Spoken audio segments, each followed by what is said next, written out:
Now, a portrait of the mayor in progress. Rahm Emanuel was a senior advisor to President Clinton, served 3 terms in the House of Representatives, and then was White House Chief of Staff to President Obama. But late last year, he left the White House and Washington to launch a successful bid for mayor of Chicago. Eddie Arruza of public station WTTW prepared this update. When Aaron ran back inside, the hair jumped over his head. In his first 100 days as mayor of Chicago, Rahm Emanuel lived up to his reputation, that of being tireless, demanding, and in control. He's taken on the Chicago public school system. Teachers will be on a performance pay system. Principals will be on a performance pay system. Ordered Chicago cops on desk duty to hit the streets. We do that to bring a level of safety to our communities that have not had it. And put city workers on notice. The effort here is to make sure that everybody knows who we work for and who we're accountable to, which is the residents of the city of Chicago and the taxpayers. By his 99th day in office, the mayor was boasting of having completed or set in motion dozens of initiatives, everything from posting the city budget online to making bike lanes safer. Even some independent-minded Chicago City Council members acknowledge that the new mayor is, if nothing else, determined. He's got great stamina and staying power in terms of just staying on top of things and dealing with emergencies. But everyone who's keeping a close eye on Chicago's new mayor agrees on one thing: his far more difficult 100 days are ahead. Like most other big city mayors, Emanuel is facing a looming budget deficit. In his case, $650 million. The challenge he confronts is how to reduce it without violating his campaign pledge not to raise taxes or resort to one-time-only fixes. Lawrence Mazzal is president of the Civic Federation, a fiscal watchdog group that monitors both the city and state budgets. He says the financial decisions confronting Emanuel are daunting. It is not going to be an easy 60 to 90 days. It's not going to be an easy 2 to 3 years of this administration. However, if he doesn't get a handle on the city's finances, if he isn't able to show that he can manage in this very difficult situation, it's unlikely that his priorities of education and public safety will be able to be met in the future.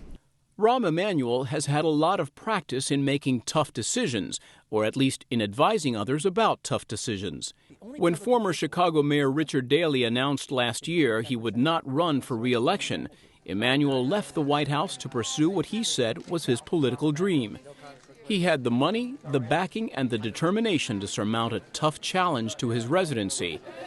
Under Mayor Richard Daley, the city council was often criticized as a rubber stamp. The new mayor says he wants the all-Democrat 50-member council, 1/3 of whom came into office with him, to be partners in decision-making.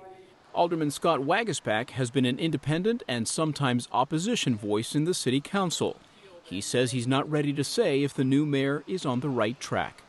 You know, you can't come in and change everything overnight, and 100 days is virtually nothing. I mean, I would like to see, a year from now, what serious changes have been made. In 100 days, you can do a lot of small things to kind of get the ship in what we would consider the right direction. And I think that they're slowly turning it in a way that is good.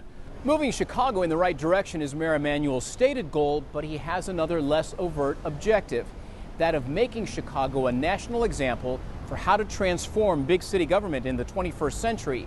He's doing that by making the public sector look more like the private sector, and he's pushing unions to change long-accepted work rules.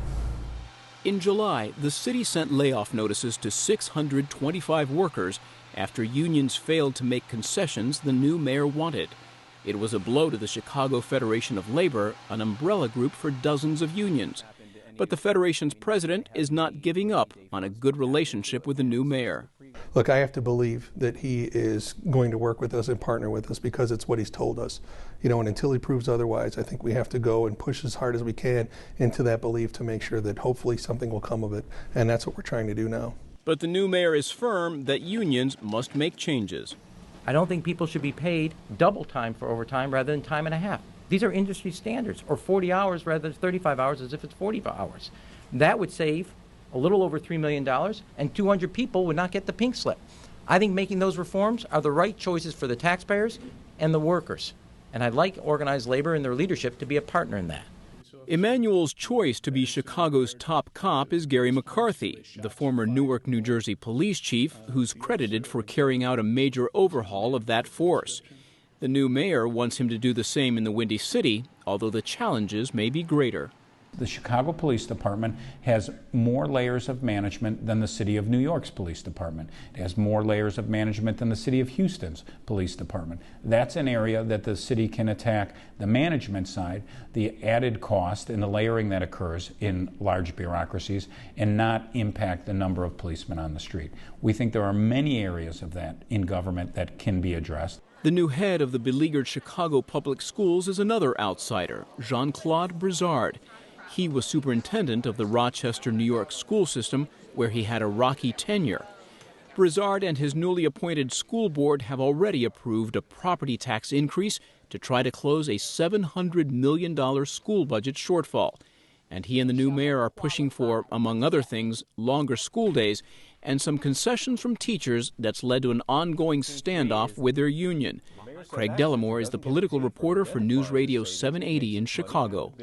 He is making moves that the former mayor did not make to the same degree, going up against the labor unions, and in some cases trying to work out partnerships with them, but in the case of the teachers union, definitely that's an adversarial relationship, at least at this point. But whether Mayor Rahm Emanuel is a breath of fresh air or a continuation of the Chicago political machine is up for debate. The mayor could face a lot more pushback from the city council when he unveils his first budget around mid-October. It will likely contain extensive cuts, and how the aldermen respond could determine whether Emanuel's ambitious agenda will move ahead quickly or at all.